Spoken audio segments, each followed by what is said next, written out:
네, 시작하도록 하겠습니다. 신의 성품에 통하는 방구석 통독 인도하는 정명원 목사입니다. 반갑습니다. 환영합니다. 말 그대로 방구석 골방에서 통독을 하는 건데 골방은 우리 그리스도인들에게 참 의미 있는 공간인 것 같아요. 다른 거에 집중하지 않고 은밀한 중에 계시는 하나님께 집중할 수 있는 시간과 공간이 주어진다는 것은 좋은 것 같아요. 여러 가지 안 좋은 부분도 있지만은 코로나로 인해서 우리에게 이런 은밀한 시간과 공간이 주어진 것은 개인적인 영성을 생각할 때는 의미 있는 시간일 수 있을 것 같고, 이 시간을 말씀 통독과 더불어서 잘 활용하면 좋겠습니다. 지난 시간에는 산상수훈까지 말씀을 같이 읽었는데요. 잠깐 거기까지, 그 부분까지 복습을 빠른 시간 내에 한번 해보고 그 다음에 이어서 가도록 하겠습니다.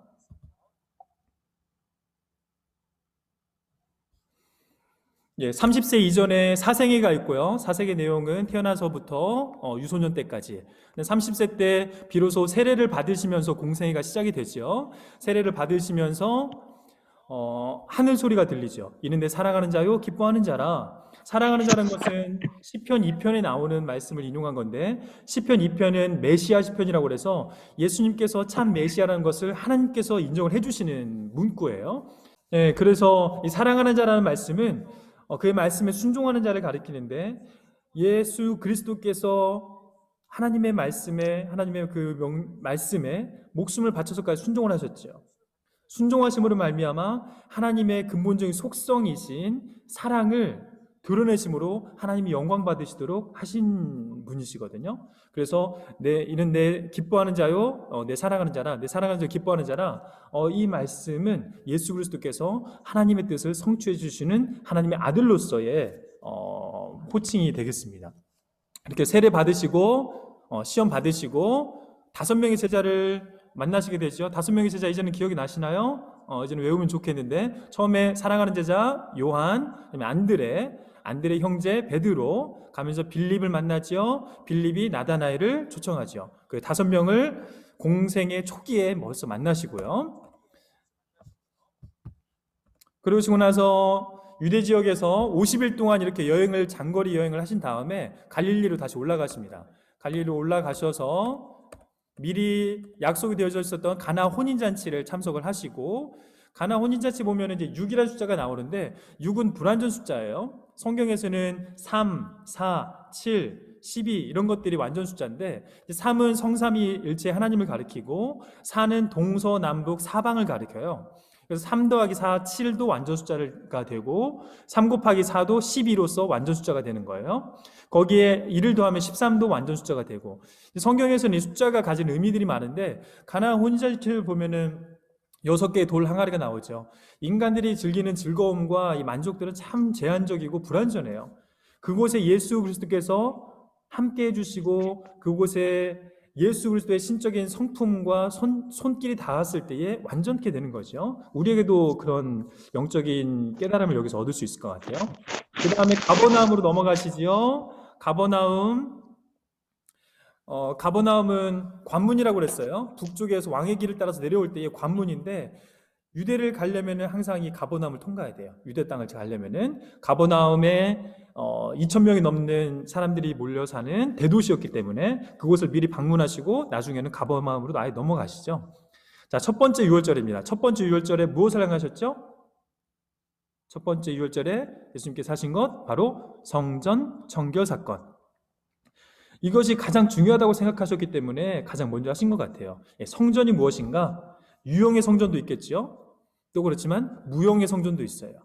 무형의 성전에는 2가지가 있어요. 우리의 마음, 성령이 거하시는 전, 우리가 청결하게 되는 거 있겠고, 또 하나는 고린도전서 3장 16절은 공동체에 부탁하신 말씀인데, 고린도전서 3장 16절 이하에 성령이 거하시는 전으로서 공동체가 청결하게 될 것을 요청을 하세요. 또 6장 19절에 보면 개인 성결을 의미하시는데, 개인 성전도 하나님의 예수 그리스도의 피값으로 사신 바 된 것이 아니냐 하면서 개인 우리 육체도 우리 내면 세계도 청결하게 될 것을 요청을 하십니다. 성전에 대해서 재해석을 해주시는 내용이 첫 번째 유월절에, 6월절에는 많은 사람들이 온다고 그랬죠. 디아스포라와 종교 지도자들 다 모였을 때에 그곳에서 내가 바로 성전의 주인이다 하시면서 뻥 터뜨리신 거죠. 모든 사람이 이제 예수가 누구인지 궁금해하면 주목할 수밖에 없어요. 대중들이 주목했고요. 또 하나는 종교 지도자들이 주목했고, 그래서 이방의 수많은 나라들이 주목했습니다. 그래서 첫 번째 6월절 때 성전 청결 사건을 일으키신 다음에 그 당시에 이 종교의 타락에 대해서 순수한 도덕적 가치를 가지고 또 구도자적인 자세로 예수 그리스도 그 말씀에 관심을 가진 자들이 있었어요. 그중에 공회의원도 있었는데 첫 번째 니고데모가 와서 우리란 단어를 쓰는데 공회의원 70명 중에서 몇몇 사람들은 예수 그리스도의 이 메시지에 대해서 관심이 있었던 것 같아요. 대표로 니고데모가 저녁에 아직 자신이 없었던 것 같아요. 저녁에 와서 물어봤고 거듭남에 대해서. 그리고 예수님께서 성전의 주인이시란 것을 공적으로 드러내시기 위해서 이적 사건을 행하시죠. 이적을 통하여서 내가 하나님의 아들이란 것을 공적으로 드러내시고 이로 말미암아 많은 추종자들이 생기고 세례 요한의 추종자들이 생겼습니다. 첫 번째 6월절 사건 이후에 유대 땅에서 있었던 일이고요. 성전이 청결됐는데 그 다음에 뭘 해야 될까요? 성전의 안에 내용, 컨텐츠, 성전에 채워져야 되는 그 내용에 대해서 이제 예수님이 가르치시는데 바로 갈릴리로 올라가시면서 사마리아를 거쳐 가시죠. 사마리아를 거쳐 가시면서 예배에 대해서 말씀을 해주십니다. 예배는 장소의 문제가 아니다. 보여주는 것 문제가 아니다. 무엇이 문제다? 그 자세, 태도가 문제다. 성령을 힘입어서 신령과 진리로 들려지는 것이 중요하다. 말씀하시면서 이 성전 안에 채워져야 될 예배에 대해서 재해석을 해주시는데 굳이 왜 사마리아를 거쳐서 가셨을까? 묵상하는 가운데에 사마리아 여인의 갈급함을 보신 것 같아요. 바꿔서 얘기하면은 우리의 예배가 회복되는 데 제일 중요한 요소는 제가 볼 땐 갈급함입니다. 우리 안에 예배 드릴 때마다 너무 익숙해지고 전문적이 되고 예배 드릴 때 감동이 없다, 감흥이 없다, 눈물이 없다, 깨어짐이 없다. 이것은 우리가 좀 심각하게 돌아봐야 될 지점이라고 저는 좀 생각이 돼요. 예배 때에 우리가 갈급함이 있다라면은 예배 때마다 그 살아계신 예수님 만나고 하나님의 그 임재를 만나고 성령의 그 충만케 되심을 경험하게 될 때에 우리 안에 변화가 없을 수가 없어요. 우리 안에 감동이 없을 수가 없어요.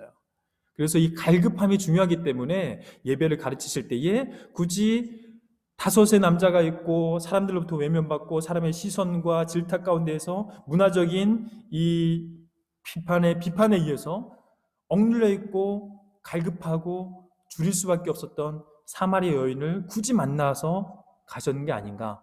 그래서 사마리아 여인을 통해서 예배를 가르치시고 갈릴리 지역으로 올라가셔서 4개월 동안의 1차 갈릴리 사역을 행하시죠. 1차 갈릴리 사역을 행하실 때에 그곳에서 왕의 신하, 가나 혼인잔치 때 첫 번째 표적을 보여주시고 여기서 두 번째 표적, 왕의 신하를 고쳐주시는 장면 거기에 나오죠.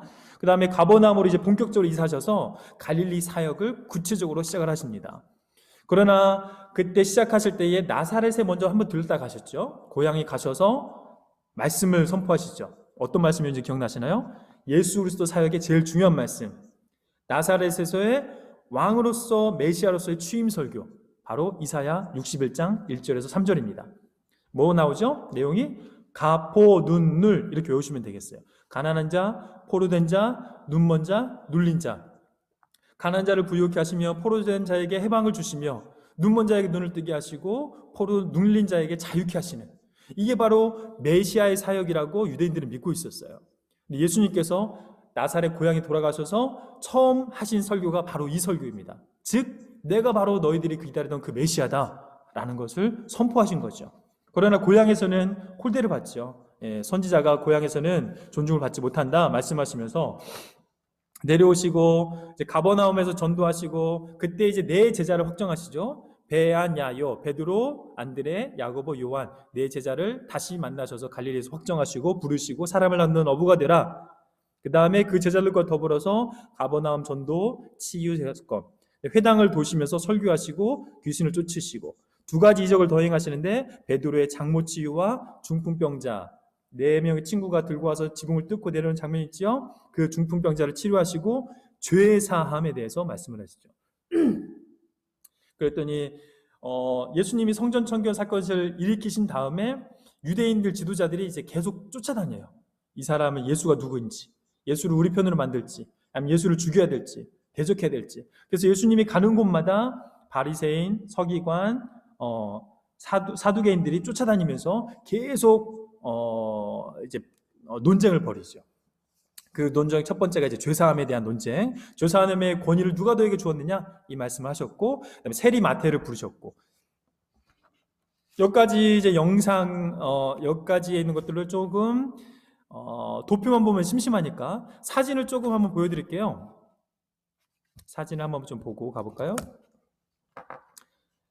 요나로 잘 알려져 있는 그 지중해 요파, 지중해 지역에도 이렇게 파도가 심하네요.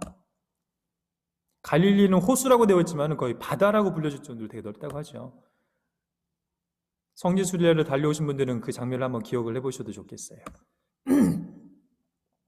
갈릴리 호수. 여기가 예수님께서 세례받으신 그 물이 많다라고 하는 요단강, 에논 지역. 예루살렘 성벽, 통곡의 벽이죠. AD 70년에 로마의 티투스 장군이 예루살렘을 완전히 무너뜨렸을 때 서쪽에 이 벽만은 남겨져 있었어요. 그래서 지금도 이 벽이 남겨져 있어서 예루살렘에 이스라엘의 회복을 꿈꾸면서 유대인들이 이곳에서 기도하고 통곡을 하고 부르짖는 기도의 장소가 되어버렸죠. 태어나신 베들레헴, 예수님의 흔적이 있는 곳에서는 항상 교회가 생겼어요. 예수님의 탄생교회, 베드로 수익권. 이거는 오늘 마태복음 16장 16절 베드로의 고백 부분에서 다시 한번 다룰게요. 가버나움. 이제 회당이 많이 있다고 그랬죠. 신바벨로니아에서 BC 586년에 완전히 망하고 바벨론으로 포로로 잡혀간 다음에는 성전이 없기 때문에 이제 회당 문화로 바뀝니다. 그리고 제사장 문화에서 랍비 문화로 바뀝니다. 랍비들이 중요해졌고 회당이 많아졌어요. 성인, 장정, 10명, 10명 이상만 모여도 회당을 만들었다고 하죠. 회당이 이런 식으로 만들어져 있습니다. 가버나움에 베드로의 장모, 베드로의 집터, 베드로의 장모가 열병에서 치유받았던 장소, 그 다음에 혼인잔치, 가나 혼인잔치, 이렇게 다 교회들이 항상 있어요. 그 돌 항아리 말씀드렸죠? 이게 그 돌 항아리입니다. 6개의 돌 항아리, 불완전성, 예수 그리스도로 말미암아 온전케 되는. 예루살렘 성 멀리서 한번 보시고, 예루살렘이 이렇게 보시면 되겠습니다. 이제 두 번째 유월절이 되었습니다. 두 번째 유월절이 되면은 어디로 또 가시죠? 예루살렘으로 또 내려가시죠. 예루살렘으로 내려가셔서 어떤 걸 행하셨죠? 두 번째 유월절 때 바로 베데스다 연못 사건, 말가니 사베베. 요한복음 5장에 나오는 장면이죠. 베데스다 연못 사건. 베데스다 연못 사건에서 우리가 기억할 건 뭐예요? 바로 안식일에 대한 재해석이죠. 앞에 성전과 예배에 대해서 말씀하셨고, 이제 성전과 예배를 드리는 그날, 바로 안식일에 대해서 재해석을 해주시는데, 안식일은 그들에게 율법은 생명보다 중요했죠. 왜냐하면 바벨론으로 포로 잡혀갈 때에 돌이켜보니까 불순종해서였어요. 율법을 지키지 않아서였어요. 학사 에스라가 BC 458년에 2차 포로 귀환 때도 돌아가서 보니까 말씀이 없었고, 말씀이 희귀해졌고, 말씀을 지켜지지 않고, 말씀이 없어졌는데도 몰랐어요, 이 백성이. 그만큼 말씀에 대해서, 율법에 대해서 잘 지키지 못했기 때문에 우리가 이렇게 망했다. 그래서 이들은 율법을 철저히 지키려고 애쓰기 시작했습니다. 그게 바로 하시딤 운동, 하시딤 성결 운동, 섞이지 않고 말씀을 철저히 지키겠다라고 다짐했던 건데, 그러하면서 생긴 종교가 바로 유대교입니다. 처음에 유대교는 아주 좋았어요. 취지가 좋았어요. 말씀대로 살려고, 말씀을 지키려고, 율법을 철저히 지켜서 하나님 말씀에 순종하려고 하였는데, 이 말씀의 조항들이 10계명을 넘어서서 365가지의 금지명령과 248가지의 당위명령이 주어지고 613가지가 되죠. 또 랍비들이 이것에 대해서 또 해석을 해요. 해석해서 다시 설명해주고 항목들을 더 세분화시키고 하다 보니까 613가지가 아니라 이제는 몇천 가지가 되고, 그러다 보니 이들이 율법을 지키기 바쁜 거예요. 율법의 조항들을 지키기 바쁜 거예요. 율법의 조항들을 지키면서 그들이 잃어버린 게 뭐예요? 바로 율법의 가장 중요한 가치인 하나님 사랑과 이웃 사랑, 이 근본 말씀의 핵심 내용이 빠지고 이들이 율법 조항을 지키기 바쁜 거예요. 우리도 그렇지 않겠어요? 율법 조항이 막 1000개 이상 된다. 그거 기억해내서 지키기 바빠요. 그런데 패단이 뭐냐면은 이런 율법을 지킬 수 있는 사람 누구겠어요? 시간적 여유가 있고 경제적 여유가 있는 사람만 지킬 수 있는 거예요. 그걸 기억해내고 공부해야 되고, 그 당시에 갈릴리 지역의 문맹률은 80%가 넘었어요. 글을 읽을 수 없는 사람이 더 많았어요. 가난한 사람들, 배우지 못한 사람들은 계속해서 더 율법을 지키지 못하고 억눌리고 더 힘든 삶을 사는 거예요. 율법을 지키지 못한다는 마음에 자꾸 죄책감이 눌리는 거예요. 그래서 예수님께서 오셔가지고 말씀하신 게 이런 사람들을 수고하고 무거운 짐진자라고 얘기하신 거예요. 율법이 자꾸 짐을 지우는 거예요. 율법이 자꾸 짐을 지우고 지키지 못하게 하고, 그런 말미암아 정죄감을 주고, 하나님 사랑과 이웃 사랑의 관점에서 보는 것이 아니라 율법을 잘 지키면 그만큼 나의 행위로 말미암아 내가 이만큼 경건한 사람이야 라고 자부하게 되고, 저번에 살펴봤던 산상수훈에서 그래서 은밀한 중에 보시는 하나님께 집중하지 못하고 사람들이 보는 거리에서 금식한 티내고 기도한 티내고 구제하고, 이런 것들을 사람을 의식하면서 하다 보니까 점점 그들 내면에 하나님이 없어지고 율법의 가장 근본 정신들이 사라지고, 내면의 진정성은 사라지고 내면은 정결하고 순결하지 않으면서 겉에 보여지는 모습만 자꾸 화려해지니까 예수님께서 재해석을 해주시는 거예요. 안식일에 대해서. 그래서 베데스다에서 38년 된 병자를 치료해 주시면서 하나님께서 지금까지 일하시니 나도 일한다 말씀하시죠. 하나님께서 무슨 일을 하셨어요? 바로 이 땅에 하나님 창조적의 완전한 모습을 회복시키는 일을 하시는 거예요. 그게 바로 안식일이 주어지는 거거든요. 우리 안에 죄가 들어오는 말미암아 하나님과의 관계가 깨지고, 그로 말미암아 나 자신과의 관계도 깨어졌어요. 나 자신이 깨어지니까 아담이 하와에게 탓을 돌리고 하와는 아담에게 탓을 돌리고 아담은 뱀에게 탓을 돌리고, 서로 탓을 돌리는 이 이웃과의 관계, 공동체성이 깨졌어요. 그러면서 땅이 엉겅퀴를 내고 땅도 자연도 피폐하게 됐어요. 지금 우리가 보고 있는 실상의 모습이에요. 죄가 들어오는 말미암아 안식이 깨졌어요. 그래서 하나님께서 지금 뭐하고 계시느냐? 안식을 회복시키기 위해서 계속 일하시는 거예요. 지금도 하나님께서 일하십니다. 안식을 회복시키기 위해서 예수님도 안식의 가장 변방에 있었던 38년 된 병자를 회복시키시는 거예요. 왜냐하면 베데스다 연못에 누가 들어가요? 이 경쟁 구도에서 빠르고 힘있고 능력있고 강자가 이 득을 보는 거잖아요. 38년 된 병자와 같이 약자와 연약한 자들은 항상 그 이런 안식일의 기쁨을, 회복을 경험하지 못하게 되는 거예요. 예수님께서 안식일의 회복, 이 사회적 약자와 가난한 자와 객과 고아들에게 먼저 접근하시는 예수님의 그 방향성을 우리가 볼 수도 있습니다. 좀 말이 길어졌는데 저번 강의 때 많이 했으니까 넘어가고, 그래서 예루살렘 사역을 하신 다음에 갈릴리로 올라가셔서 이제 두 번째 갈릴리 사역을 하세요.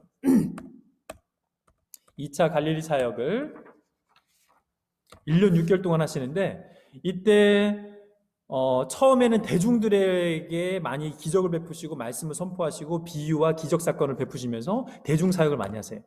그러나 세 번째 유월절 때 예수님께서 유월절 때 예루살렘에 내려가는데 안 내려가신다? 세 번째 때는 내려가지 않으세요.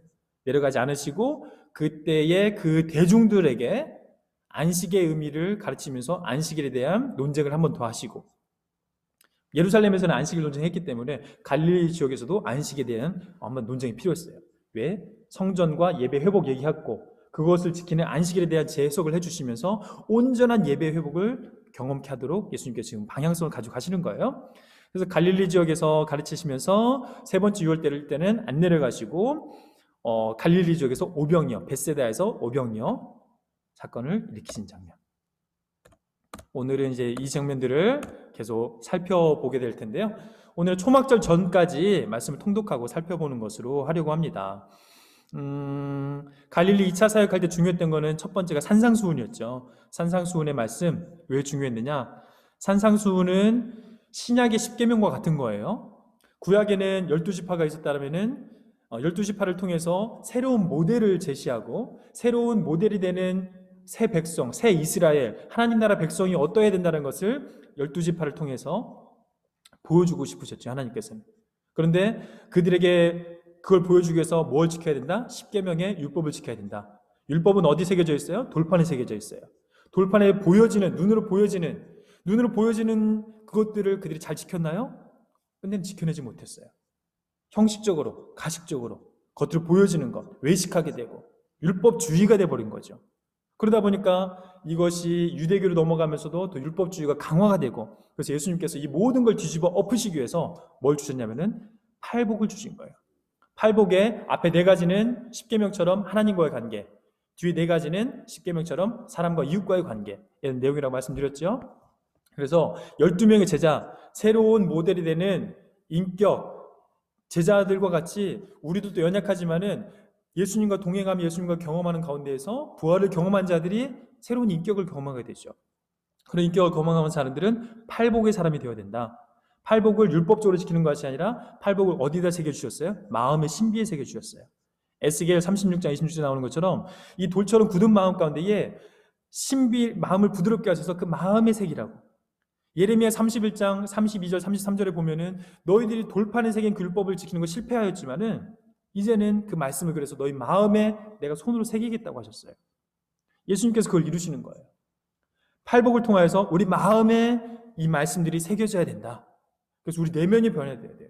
우리 인격이 변화되어야 돼요. 사람 안 변하지? 이거 자랑 아닙니다.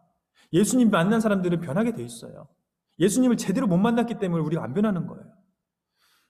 예수님을 만난 자들은 인격이 변하게 돼 있어요.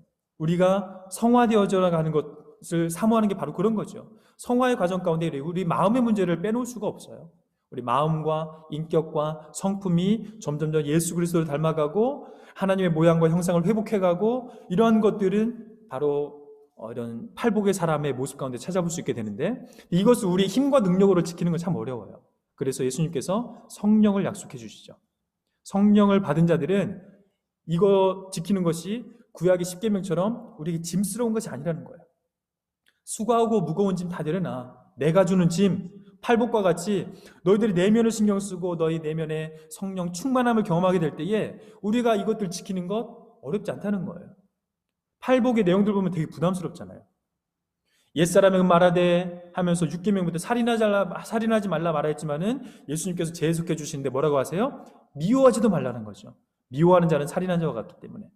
형제 보고 라가, 빈머리, 돌대가리 이런 말 하지 말라는 거죠. 답답하다고 해서 형제 무시하지 말라는 거예요. 형제 보고 라가라고 말하고 형제 보고 이렇게 무시하는 것도 살인에 준할 만큼 되게 심각한 문제다 라고 말씀하시면서 되게 강화되고 상당히 높은 수준의 도덕적 가치를 우리에게 제시를 하세요. 그리스도인들은 도덕적인 사람이 되어야 돼요. 그런데 우리가 도덕적인 추구와 도덕적 열심으로 인해서 도덕적인 사람이 되는 것이 아니라 우리가 거룩을 추구할 때에 그런 도덕적인 사람이 자연스럽게 되는 거예요.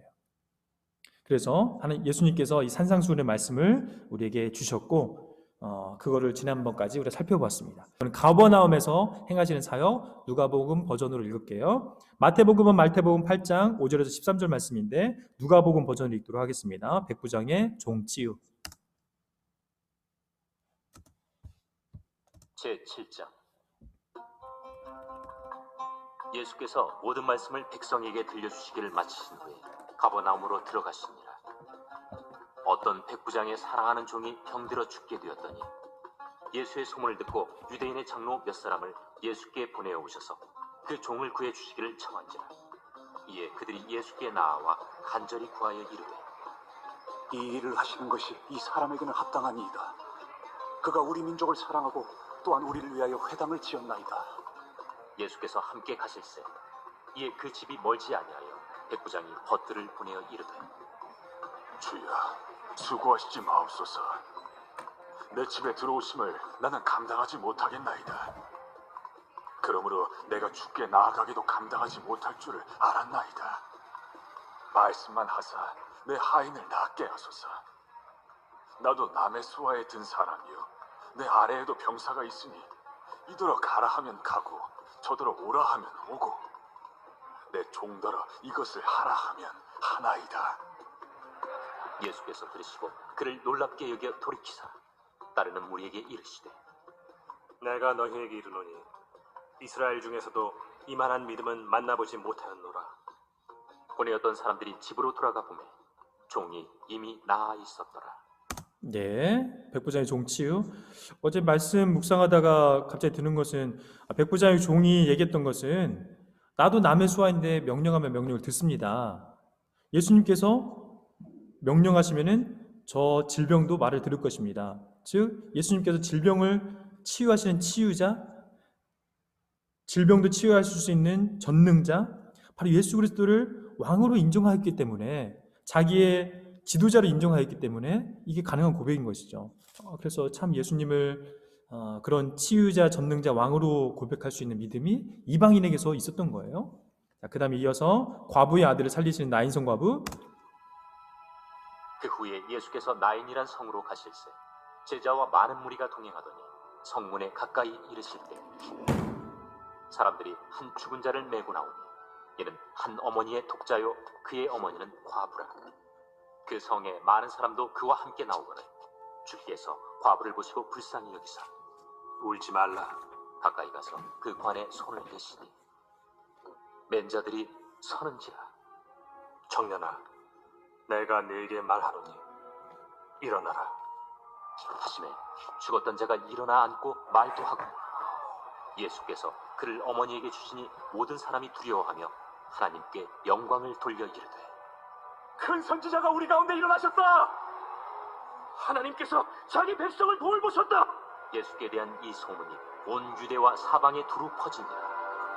요한의 제자들이 이 모든 일을 그에게 알리니 예수님께서 죽은 자를 살리신 사건까지 지금 하신 거예요. 그 이후에 이제 요한의 제자들이 물어보는데 요한이 그 제자 중 둘을 불러 주께 보내요. 오실 그이가 당신이 오니이까 우리가 다른 일을 기다리오리이까 하라. 그들이 예수께 나아가 이르되 세례 요한이 우리를 보내어 당신께 여쭈어보라고 하기를 오실 그이가 당신이 오니까 우리가 다른 일을 기다리오리이까. 마침 그때 예수께서 질병과 고통과 및 악귀 들린 자를 많이 고치시며 또 많은 맹인을 보게 하신지라. 너희가 가서 보고 들은 것을 요한에게 알리되 맹인이 보며 못 걷는 사람이 걸으며 나병 환자가 깨끗함을 받으며 귀먹은 사람이 들으며 죽은 자가 살아나며 가난한 자에게 복음이 전파된다 하라. 누구든지 나로 말미암아 실족하지 아니하는 자는 복이 있도다. 이게 무슨 사역이에요? 나사렛 가셔서 나사렛 취임 설교 때 말씀하셨던 이사야 61장 1절에서 3절, 즉 메시아, 그들이 고대하던 메시아가 하실 사역을 지금 예수님께서 실제 하신 거예요. 그래서 죽은 자를 살리시는 나인성 과부의 아들을 살리신 것까지 하시고 이제 세례 요한을 통하여서 내가 바로 그다라는 것을 증명하고 계시죠. 자, 이어서 요한이 보낸 자가 떠난 후에 예수께서 우리에게 요한에 대하여 말씀하시되 너희가 무엇을 보려고 광야에 나갔더냐? 바람에 흔들리는 갈대냐? 그러면 너희가 무엇을 보려고 나갔더냐? 부드러운 옷 입은 사람이냐? 보라, 화려한 옷을 입고 사치하게 지내는 자는 왕궁에 있느니라. 그러면 너희가 무엇을 보려고 나갔더냐? 선지자냐? 옳다. 내가 너희에게 이르노니 선지자보다도 훌륭한 자니라. 기록된 바 보라, 내가 내 사자를 내 앞에 보내노니 그가 내 앞에서 내 길을 준비하리라 한 것이 이 사람에 대한 말씀이라. 내가 너희에게 말하노니 여자가 낳은 자 중에 요한보다 큰 자가 없도다. 그러나 하나님의 나라에서는 극히 작은 자라도 그보다 크니라. 모든 백성과 세리들은 이미 요한의 세례를 받은지라. 이 말씀을 듣고 하나님을 의롭다 하되 바리새인과 율법 교사들은 그의 세례를 받지 아니하므로 그들 자신을 위한 하나님의 뜻을 저버리니라. 이 세대의 사람을 무엇으로 비유할까? 무엇과 같은가? 비유하건대 아이들이 장터에 앉아 서로 불러 이르되 우리가 너희를 향하여 피리를 불어도 너희가 춤추지 않고 우리가 곡하여도 너희가 울지 아니하였다 함과 같도다. 세례 요한이 와서 떡도 먹지 아니하며 포도주도 마시지 아니하며 너희 말이 귀신이 들렸다 하더니 인자는 와서 먹고 마시며 너희 말이 보라, 먹기를 탐하고 포도주를 즐기는 사람이 세리와 죄인의 친구로다 하니 지혜는 자기의 모든 자녀로 인하여 옳다함을 얻느니라. 네, 여기까지 완악한 세대에 대해서 설교는 많이 들으셨으니까 피리를 불어도 춤추지 않는다. 뭐 그 당시에 시장에서의 아이들 문화가 있었대요. 놀이문화 중에 앞에서 순례하는 아이가 뭐 피리를 불면은 거기 맞춰서 춤을 추는, 그래서 이게 서로 장단이 맞아야 되는데 예수님께서 오셔서 이곳에 구원과 회복과 축제의 이런 잔치를 베푸시고 피리를 부시면서 모두가 같이 행복한 그런 신앙생활을 해갈 수 있도록 독려하시는데 바리새인과 서기관들은 그에 맞추지 않고 완악하게 행동을 하고 있는 거죠. 자, 그에 반해서 죄 지은 한 여인이 향유를 담은 옥합을 가져온 내용으로 예수님 섬기신 내용을 볼 수 있습니다. 지금 이 장면은 지금 어디예요? 가버나움에서 계속 이루어지고 있는 거예요. 가버나움을 머릿속에 상상하세요. 한 바리새인이 예수께 자기와 함께 잡수시기를 청합니다. 이에 바리새인의 집에 들어가 앉으셨을 때에 그 동네에 죄를 지은 한 여자가 있어 예수께서 바리새인의 집에 앉아 계심을 알고 향유 담은 옥합을 가지고 와서 예수의 뒤로 그 발 곁에 서서 울며 눈물로 그 발을 적시고 자기 머리털로 닦고 그 발에 입 맞추고 향유를 부으니 예수를 청한 바리새인이 그것을 보고 마음에 이르되 이 사람이 만일 선지자라면 자기를 만지는 이 여자가 누구며 어떠한 자, 곧 죄인인 줄 알았으리라. 시몬아, 내가 네게 이를 말이 있다. 선생님, 말씀하소서. 빚 주는 사람에게 빚진 자가 둘이 있어. 하나는 500데나리온을 줬고 하나는 50데나리온을 줬는데 갚을 것이 없으므로 둘 다 탕감하여 주었으니 둘 중에 누가 그를 더 사랑하겠느냐? 내 생각에는 많이 탕감함을 받은 자니이다. 네 판단이 옳다 하시고 그 여자를 돌아보시며 시몬에게 이르시되 이 여자를 보느냐? 내가 네 집에 들어올 때 너는 내게 발 씻을 물도 주지 아니하였으되 이 여자는 눈물로 내 발을 적시고 그 머리털로 닦았으며 너는 내게 입 맞추지 아니하였으되 그는 내가 들어올 때로부터 내 발에 입 맞추기를 그치지 아니하였으며 너는 내 머리에 감람유도 붓지 아니하였으되 그는 향유를 내 발에 부었느니라. 이러므로 내가 네게 말하노니 그의 많은 죄가 사하여졌도다. 이는 그의 사랑함이 많음이라. 사함을 받은 일이 적은 자는 적게 사랑하느니라. 이에 여자에게 이르시되 내 죄 사함을 받았느니라. 함께 앉아있는 자들이 속으로 말하되 이가 누구에게 죄도 사하는가? 예수께서 여자에게 이르시되 내 믿음이 너를 구원하였으니 평안히 가라. 저는 이 말씀 들을 때마다 참 그 단어를 너무 좋아하는데, 거룩한 낭비란 단어예요. 요즘 탕자에 대해서도 용어가 조금 바뀌어가고 있는데, 탕자 이제 prodigal이라는 가운데 낭비하는 거예요. 근데 prodigal God이라고 해서 낭비하시는 하나님, 거룩한 낭비하시는 하나님, 누구에게? 우리에게. 우리를 사랑하시기 때문에 계산하지 않고 아낌없이 다 낭비해 주시는 그런 하나님에 대해서 표현을 하고 있는데, 이 여인도 그 예수님께 그런 사랑을 베풀었다는 것이 너무 부럽더라고요. 우리도 예수님에 대해서 이것저것 계산하지 않고 이렇게 사랑할 수 있다면 얼마나 행복할까. 그래서 이어서 이제 섬기는 여인들에 대해서 누가복음 8장 1절부터 3절, 금방 읽었던 죄 지은 여인과 섬기는 여인에 대한 내용은 누가복음에 나오는 이제 사복음서 중에서 하나의 복음서에만 나오는 걸 제가 특수라고 말씀을 드릴게요. 이건 누가복음 특수예요. 누가복음에 나오는 섬기는 여인들입니다. 8장 말씀으로 읽어보도록 할게요. 그 후에 예수께서 각 성과 마을에 두루 다니시며 하나님의 나라를 선포하시며 그 복음을 전하실세 12제자가 함께하였고 또한 악귀를 쫓아내심과 병고침을 받은 어떤 여자들 곧 7 귀신이 나간 자 막달라인이라 하는 마리아와 헤롯의 청지기 구사의 아내 요한나와 수산나와 다른 여러 여자가 함께하여 자기들의 소유로 그들을 섬기더라. 각 동네 사람들이 예수께로 나아와 큰 무리를 이루니 네, 여기까지 3절까지 이제 여인들에 대한 설명을 하고, 이제 마태복음 12장 22절 버전으로 해서 가버나움 지역에서 계속 예수님께서 하시는 사역들을 살펴보도록 하겠습니다. 하나님의 성령과 바알세불에 대한 내용인데, 마태복음 12장 22절 말씀. 지혜는 예수께서 고쳐주심에 귀신 들려 눈 멀고 말 못하는 사람을 데리고 왔거늘 예수께서 고쳐주심에 그 말 못하는 사람이 말하며 보게 된지라. 무리가 다 놀라 이르되 이는 다윗의 자손이 아니냐?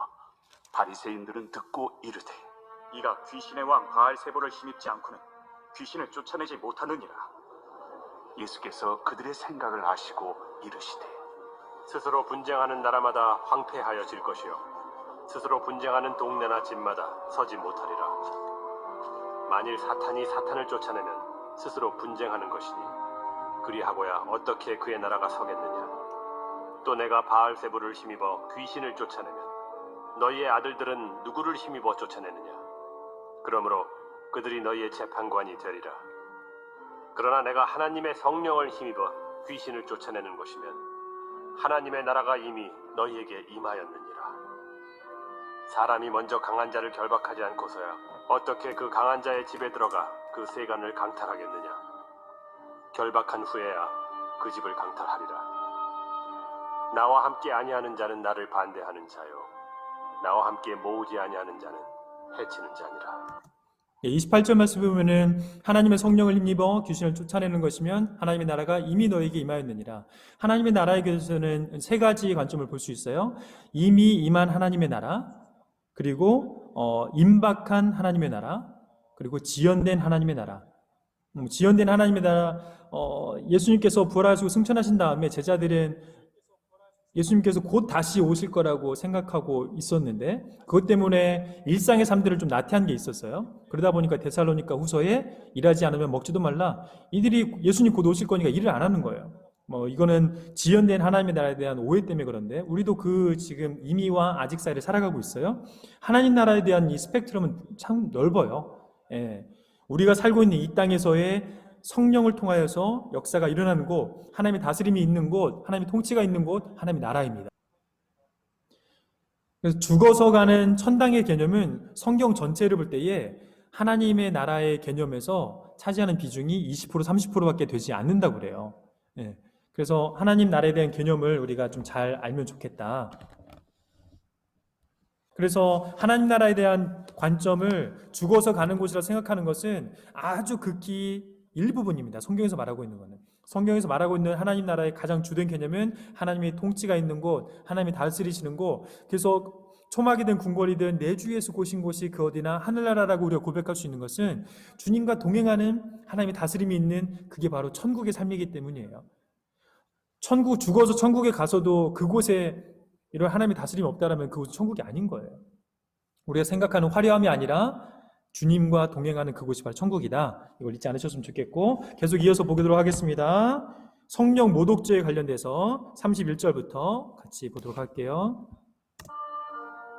그러므로 내가 너희에게 이르노니 사람에 대한 모든 죄와 모독은 사하심을 얻되 성령을 모독하는 것은 사하심을 얻지 못하겠고 또 누구든지 말로 인자를 거역하면 사하심을 얻되 누구든지 말로 성령을 거역하면 이 세상과 오는 세상에서도 사하심을 얻지 못하리라. 나무도 좋고 열매도 좋다 하든지 나무도 좋지 않고 열매도 좋지 않다 하든지 하라. 그 열매로 나무를 아느니라. 독사의 자식들아, 너희는 악하니 어떻게 선한 말을 할 수 있느냐? 이는 마음에 가득한 것을 입으로 말함이라. 선한 사람은 그 쌓은 선에서 선한 것을 내고 악한 사람은 그 쌓은 악에서 악한 것을 내느니라. 내가 너희에게 이르노니 사람이 무슨 무익한 말을 하든지 심판날에 이에 대하여 신문을 받으리니 내 말로 의롭다함을 받고 내 말로 정죄함을 받으리라. 그때 성령 모독죄에 관련된 건데 성령을 모독하는 것은 사하심을 받지 못할 것이다. 그러면서 재미있는 표현들을 하세요. 말로써 그리고 열매로 나무를 안다. 너희 마음에 쌓은 악에서 악이 나온다. 성령을 모독하는 것이 과연 무엇일까? 우리의 말의 문제도 있어요. 그리고 우리 행위로 말미암아 열매의 문제도 있는 거예요. 열매가 없는 삶, 극단적으로 말하면은 성령이 없다고 생각하기 때문에 성령을 우리가 있다고 생각하더라도 충분히 인지하고 의식하면서 그분과 동행하는 삶을 살아가지 못하는 것, 그로 말미암아 열매가 없는 것, 그로 말미암아 우리가 말로써 거룩한 언어들, 성령의 언어들, 이 언어가 순화되지 않고서 사는 삶, 성령 모독이라 할 수 있다는 거예요. 쌓은 악, 어디에 쌓이겠어요? 우리 마음에 쌓이는 거죠. 우리 마음에 악이 쌓이는데도 그 악을 적극적으로 제하지 못하고 악에 눌리는 삶을 사는 것, 성령을 모독한 삶을 살 수 있다는 거예요. 그래서 하나님의 모양과 형상을 회복해가는 것, 이것이 성령을 인정하고 성령을 존중하는 삶이다 라고 저는 좀 해석을 해봤어요. 그래서 성령을 모독하지 않고 하나님의 모양과 형상을 회복할 수 있게 되기를 주님으로 다시 한번 축복합니다. 계속해서 마태복음 버전으로 계속 읽어갈 텐데, 이제 표적을 구하는 장면 12장 38절부터 이어서 계속 볼게요. 서기관과 바리새인 중 몇 사람이 말하되 선생님이여, 우리에게 표적 보여주시기를 원하나이다. 악하고 음란한 세례가 표적을 구하나 선지자 요나의 표적밖에는 보일 표적이 없느니라. 요나가 밤낮 사흘 동안 큰 물고기 뱃속에 있었던 것 같이 인자도 밤낮 사흘 동안 땅 속에 있으리라.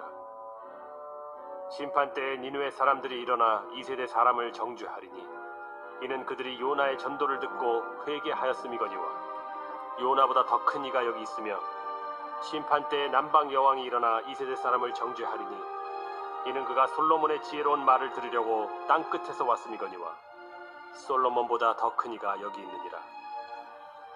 더러운 귀신이 사람에게서 나갔을 때 물 없는 곳으로 다니며 쉬기를 구하되 쉴 곳을 얻지 못하고 이에 이르되 내가 나온 내 집으로 돌아가리라 하고 와보니 그 집이 비고 청소되고 수리되었거늘 이에 가서 저보다 더 악한 귀신 7을 데리고 들어가서 거하니 그 사람의 나중 형편이 전보다 더욱 심하게 되느니라. 이 악한 세대가 또한 이렇게 되리라.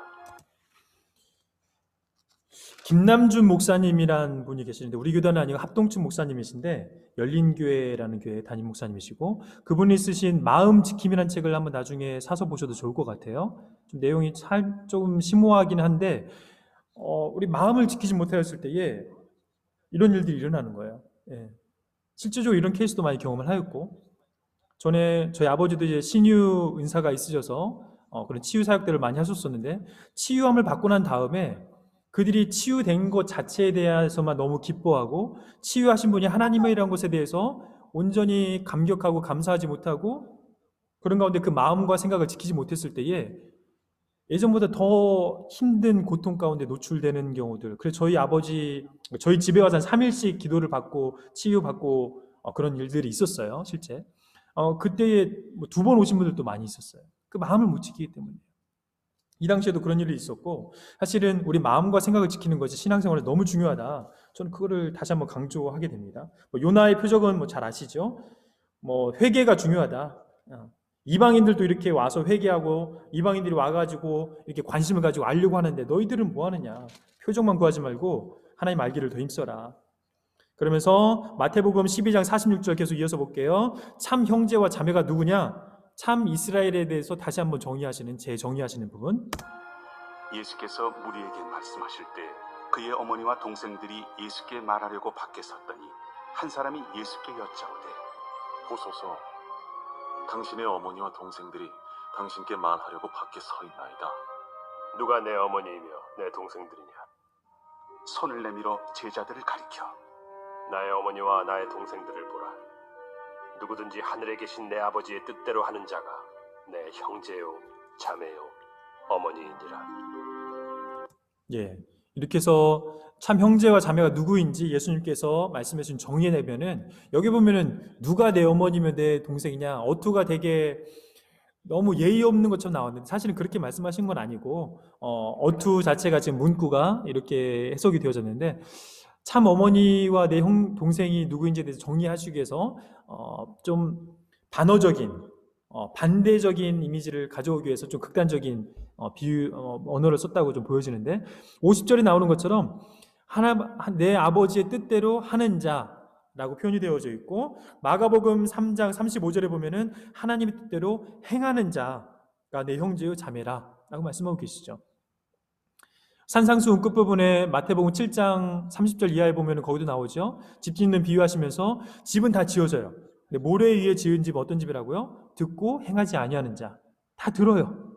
그렇지만 행하지 아니하는 자는 그 홍수가 나고 창수가 일어났을 때에 무너짐이 심할 것이다. 반석 위에 지은 집은 듣고 행하는 자다. 누가 내 형제고 자매냐? 아버지의 뜻을 듣고 행하는 자다. 말씀을 듣고 실제 삶 가운데서 그 말씀대로 우리의 인격과 의지와 삶을 다하여서 살아보려고 애쓰는 것이 너무 중요합니다. 그래서 머리만 커지는 것은 정말 위험해요. 그래서 바리새인과 서기관들이 그런 모습의 전형이잖아요. 우리가 율법주의로 가지 않고 머리만 커지지 않도록 삶에서 들은 말씀을 정말 주일 말씀을 일주일 동안 붙들고 살아보려고 애쓰는 훈련이 되게 중요한 것 같아요.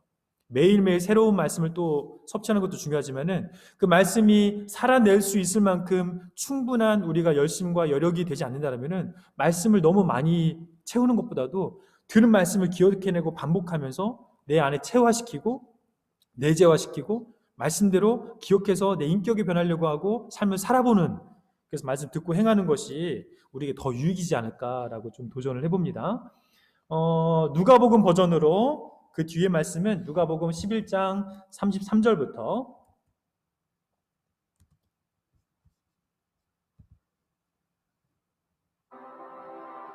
각 동네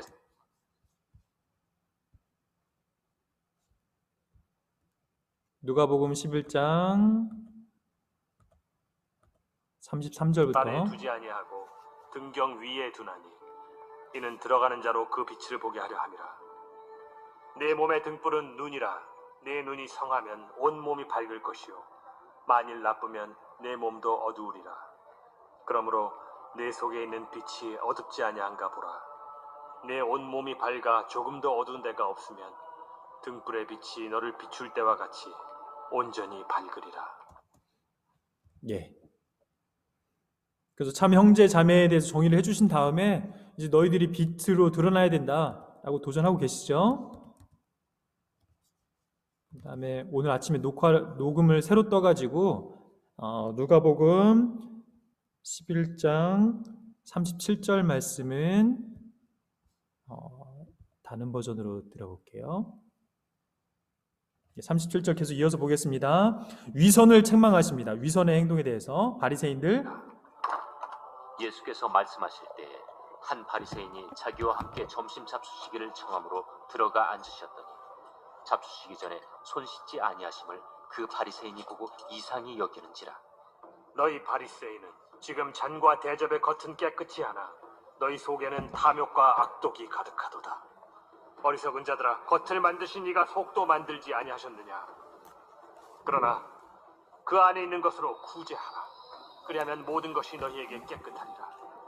화 있을진저 너희 바리새인이여, 너희가 박하와 운양과 모든 채소의 11조는 드리되 공의와 하나님께 대한 사랑은 버리는도다. 그러나 이것도 행하고 저것도 버리지 말아야 할지니라. 화 있을진저 너희 바리새인이여, 너희가 회당의 높은 자리와 시장에서 문안받는 것을 기뻐하는도다. 화 있을진저 너희여, 너희는 평토장한 무덤 같아서 그 위를 밟는 사람이 알지 못하느니라. 예, 설교 때도 여러 번 말씀드렸지만 이 정직성이 신앙생활할 때 그리스도인들에게 정말 중요한 덕 중에 하나인 것 같아요. 다윗이 하나님 마음에 합하다고 할 때도 그 정직성을 말씀드렸죠. 뭐 누가 보든 신경 안 썼어요. 하나님 앞에서의 이 투명한 마음, 그게 되게 중요한 거예요. 근데 겉은 화려하게 하고 속은 탐욕과 악독이 가득한 이중적인 삶, 이분법적인 삶, 교회 안에서는 거룩하고 교회 밖에서는 이중적인 삶, 내 말은 이렇지 않으면 내 속마음은 다른 삶, 이런 게 좀 문제라는 거죠. 진짜 속마음도 더럽고 겉에 나오는 것도 더러운 사람 더 심각한 문제고, 그래서 하나님께서는, 예수님께서 말씀하시기를 이것도 행하고 저것도 버리지 말아야 된다. 율법도 지키고 너희 내면의 진정성도 같이 가야 된다. 율법을 예수님 폐하러 오신 것이 아니라 온전케 하러 오셨다고 하시잖아요. 우리가 율법 잘 지켜야 돼요. 높은 도덕적 수준에 달하려고 애를 써야 돼요. 그렇지만 그 내면의 진정성이 먼저 바탕이 된 상태에서 겉과 속이 같이 가야 된다. 그래서 마음을 지키는 게 너무 중요해요. 내면 세계를 지키는 게 너무 중요해요. 우리 내면이 하나님의 모양과 형상을 회복하는 것이 너무 중요하다. 그렇게 되면 자연스럽게 행동으로 이어지는 건데, 행동을 먼저 하다 보니까 내면 세계는 이 행동과 내 말하는 것과 이 간극이 덜 넓어지고 이 괴리감이 심해지는 거예요. 어느 순간부터 내 행동에 사람들이 칭찬하기 시작하면은 내 내면을 살피지 않고도 신앙생활을 열심히 함으로 인정받으니까 내면 세계는 점점 강화되고 무너지고 이중적이 되고, 이렇게 회칠한 무덤처럼 돼버릴 수 있는 위험성이 우리에게 너무나 많습니다. 예수님께서 계속 얘기하시는 것 같아요. 저는 그래서 성경 읽기를 그 관점에서 보고 싶어요. 하나님의 모양과 형상을 회복하는 것, 즉 내면 세계를 계속 살피고 하나님 앞에 정직하게 돌보고 거룩하게 하는 것, 이것이 너무 중요하다. 그래서 예수님께서 계속 그 얘기하시는 거예요. 바리새인과 서기관들에게, 우리에게 위선을 하지 마라. 위선을 책망하시면서 화 있다라고 강력하게 말씀하고 계시고, 계속 이어서 볼게요. 46절. 한 율법교사가 예수께 대답하여 이르되 선생님, 이렇게 말씀하시니 우리까지 모욕하심이니이다. 화 있을진저 또 너희 율법 교사여, 지기 어려운 짐을 사람에게 지우고 너희는 한 손가락도 이 짐에 대지 않는도다. 화 있을진저 너희는 선지자들의 무덤을 만드는도다. 그들을 죽인 자도 너희 조상들이로다. 이와 같이 그들은 죽이고 너희는 무덤을 만드니 너희가 너희 조상의 행한 일의 증인이 되어 옳게 여기는도다. 그러므로 하나님의 지혜가 일렀으되 내가 선지자와 사도들을 그들에게 보내리니 그 중에서 더러는 죽이며 또 박해하리라 하였느니라. 창세 이후로 흘린 모든 선지자의 피를 이 세대가 담당하되 곧 아벨의 피로부터 제단과 성전 사이에서 죽임을 당한 사가랴의 피까지 하리라. 내가 너희에게 이르노니 과연 이 세대가 담당하리라. 화 있을진저 너희 율법 교사여, 너희가 지식의 열쇠를 가져가서 너희도 들어가지 않고 또 들어가고자 하는 자도 막았느니라. 거기서 나오실 때 서기관과 바리새인들이 거세게 달려들어 여러 가지 일을 따져 묻고 그 입에서 나오는 말을 책잡고자 하여 노리고 있더라. 제 12장 12장부터 13장까지 계속해서 이런 외식함에 대해서 또 부자의 어리석음에 대해서 여러 가지 비유와 경고의 말씀들을 계속해서 하세요. 12장부터 13장까지 쭉 이어서 듣도록 하겠습니다. 그동안에 우리 수만 명이 모여 서로 밟힐 만큼 되었더니 예수께서 먼저 제자들에게 말씀하여 이르시되 바리새인들의 누룩 곧 외식을 주의하라.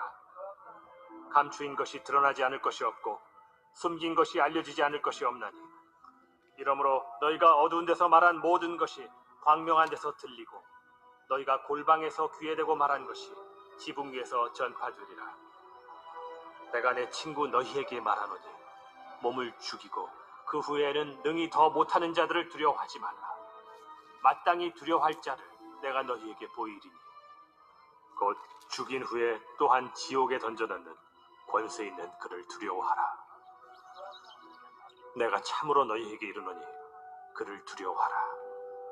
참새 5마리가 2아스타리온에 팔리는 것이 아니냐. 그러나 하나님 앞에는 그 하나도 잊어버리시는 바 되지 아니하는도다. 너희에게는 심지어 머리털까지도 다 세신 바 되었나니 두려워하지 말라. 너희는 많은 참새보다 더 귀하니라. 내가 또한 너희에게 말하노니 누구든지 사람 앞에서 나를 시인하면 인자도 하나님의 사자들 앞에서 그를 시인할 것이요 사람 앞에서 나를 부인하는 자는 하나님의 사자들 앞에서 부인을 당하리라. 누구든지 말로 인자를 거역하면 사하심을 받으려니와 성령을 모독하는 자는 사하심을 받지 못하리라. 사람이 너희를 회당이나 위정자나 권세 있는 자 앞에 끌고 가거든 어떻게 무엇으로 대답하며 무엇으로 말할까 염려하지 말라. 마땅히 할 말을 성령이 곧 그때 너희에게 가르치시리라. 무리 중에 한 사람이 이르되 선생님, 내 형을 명하여 유산을 나와 나누게 하소서. 이 사람아, 누가 나를 너희의 재판장이나 물건 나누는 자로 세웠느냐 하시고 그들에게 이르시되 삼가 모든 탐심을 물리치라. 사람의 생명이 그 소유의 넉넉한 데에 있지 아니하니라. 또 비유로 그들에게 말하여 이르시되 한 부자가 그 밭에 소출이 풍성하매 심중에 생각하여 이르되 내가 곡식 쌓아둘 곳이 없으니 어찌할까 하고 또 이르되 내가 이렇게 하리라. 내 곡간을 헐고 더 크게 짓고 내 모든 곡식과 물건을 거기 쌓아두리라. 또 내가 내 영혼에게 이르되 영혼아, 여러 해 쓸 물건을 많이 쌓아두었으니 평안히 쉬고 먹고 마시고 즐거워하자 하리라 하되 하나님은 이르시되 어리석은 자여, 오늘 밤에 내 영혼을 도로 찾으리니 그러면 내 준비한 것이 누구의 것이 되겠느냐 하셨으니 자기를 위하여 재물을 쌓아두고 하나님께 대하여 부요하지 못한 자가 이와 같으니라. 또 제자들에게 이르시되 그러므로 내가 너희에게 이르노니 너희 목숨을 위하여 무엇을 먹을까 몸을 위하여 무엇을 입을까 염려하지 말라. 목숨이 음식보다 중하고 몸이 의복보다 중하니라. 까마귀를 생각하라.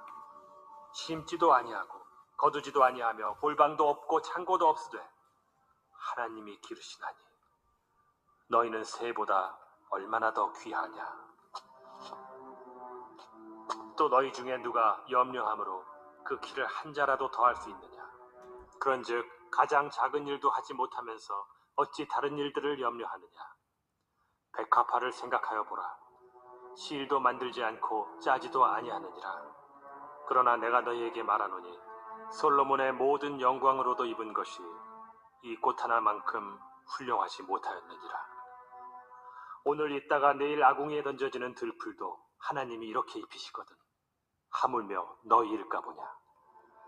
믿음이 작은 자들아, 너희는 무엇을 먹을까 무엇을 마실까 하여 구하지 말며 근심하지도 말라.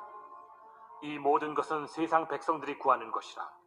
너희 아버지께서는 이런 것이 너희에게 있어야 할 것을 아시느니라. 다만 너희는 그의 나라를 구하라. 그리하면 이런 것들을 너희에게 더하시리라. 적은 무리여 무서워 말라.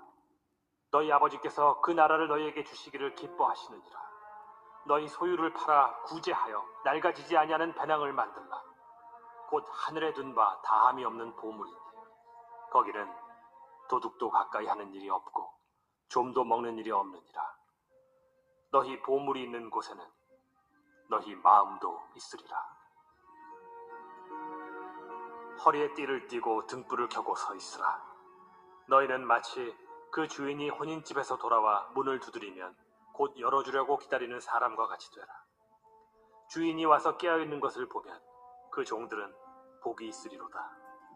내가 진실로 너희에게 이르노니 주인이 띠를 띠고 그 종들을 자리에 앉히고 나와 수종들이라. 주인이 혹 2경에나 혹 3경에 이르러서도 종들이 그같이 하고 있는 것을 보면 그 종들은 복이 있으리로다. 너희도 아는 바니 집주인이 만일 도둑이 어느 때에 이를 줄 알았더라면 그 집을 뚫지 못하게 하였으리라. 그러므로 너희도 준비하고 있으라. 생각하지 않은 때에 인자가 오리라. 베드로가 여짜오되 주께서 이 비유를 우리에게 하심이니이까 모든 사람에게 하심이니이까? 지혜 있고 진실한 청지기가 되어 주인에게 그 집 종들을 맡아 때를 따라 양식을 나누어 줄 자가 누구냐. 주인이 이를 때 그 종이 그렇게 하는 것을 보면 그 종은 복이 있으리로다. 내가 참으로 너희에게 이르노니 주인이 그 모든 소유를 그에게 맡기리라. 만일 그 종이 마음에 생각하기를 주인이 더디 오리라 하여 남녀 종들을 때리며 먹고 마시고 취하게 되면 생각하지 않은 날 알지 못하는 시각에 그 종의 주인이 이르러 엄히 때리고 신실하지 아니한 자의 받는 벌에 처하리니 주인의 뜻을 알고도 준비하지 아니하고 그 뜻대로 행하지 아니한 종은 많이 맞을 것이요 알지 못하고 맞을 일을 행한 종은 적게 맞으리라. 무릇 많이 받은 자에게는 많이 요구할 것이요 많이 맡은 자에게는 많이 달라 할 것이니라. 내가 불을 땅에 던지러 왔노니 이 불이 이미 붙었으면 내가 무엇을 원하리요. 나는 받을 세례가 있으니 그것이 이루어지기까지 나의 답답함이 어떠하겠느냐. 내가 세상에 화평을 주려고 온 줄로 아느냐. 내가 너희에게 이르노니 아니라 도리어 분쟁하게 하려 함이로라.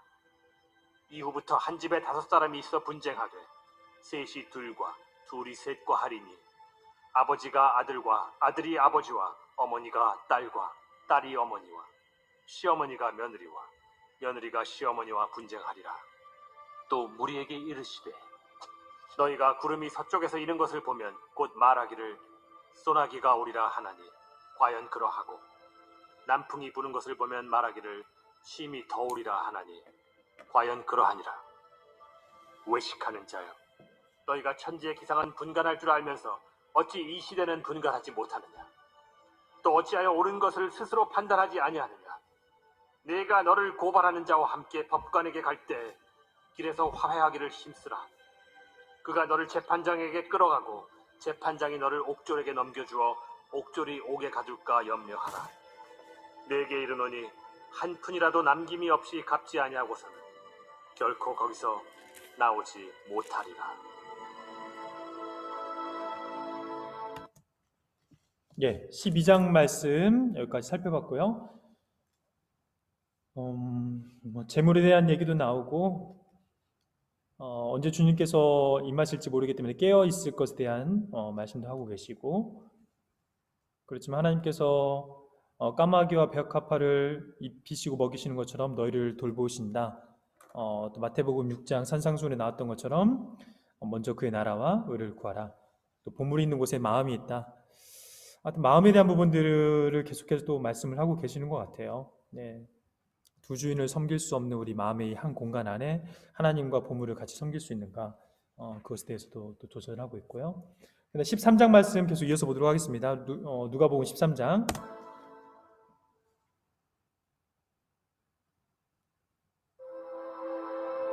제13장.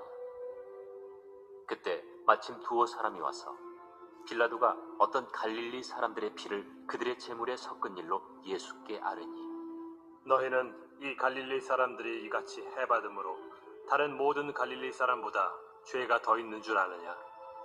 너희에게 이르노니 아니라. 너희도 만일 회개하지 아니하면 다 이와 같이 망하리라. 또 실로암에서 망대가 무너져 치어 죽은 18사람이 예루살렘에 거한 다른 모든 사람보다 죄가 더 있는 줄 아느냐? 너희에게 이르노니 아니라. 너희도 만일 회개하지 아니하면 다 이와 같이 망하리라. 이에 비유로 말씀하시되, 한 사람이 포도원에 무화과나무를 심은 것이 있더니 와서 그 열매를 구하였으나 얻지 못한지라. 포도원 지기에게 이르되, 내가 3년을 와서 이 무화과나무에서 열매를 구하되 얻지 못하니 찍어버리라. 어찌 땅만 버리게 하겠느냐? 대답하여 이르되, 주인이여, 금년에도 그대로 두소서. 내가 두루 파고 거름을 줄이니 이후에 만일 열매가 열면 좋거니와 그렇지 않으면 찍어버리소서 하였다. 예수께서 안식일에 한 회당에서 가르치실 때 18해 동안이나 귀신 들려 앓으며 꼬부라져 조금도 펴지 못하는 한 여자가 있더라. 예수께서 보시고 불러 이르시되, 여자여, 네가 네 병에서 놓였다 하시고 안수하시니 여자가 곧 펴고 하나님께 영광을 돌리는지라. 회당장이 예수께서 안식일에 병 고치시는 것을 분내어 무리에게 이르되, 일할 날이 여세가 있으니 그동안에 와서 고침을 받을 것이요 안식일에는 하지 말 것이니라. 외식하는 자들아, 너희가 각각 안식일에 자기의 소나 나귀를 외양간에서 풀어내어 이끌고 가서 물을 먹이지 아니하느냐? 그러면 18해 동안 사탄에게 매임받은 이 아브라함의 딸을 안식일에 이 매임에서 푸는 것이 합당하지 아니하냐? 예수께서 이 말씀을 하시니 모든 반대하는 자들은 부끄러워하고 온 무리는 그가 하시는 모든 영광스러운 일을 기뻐하니라.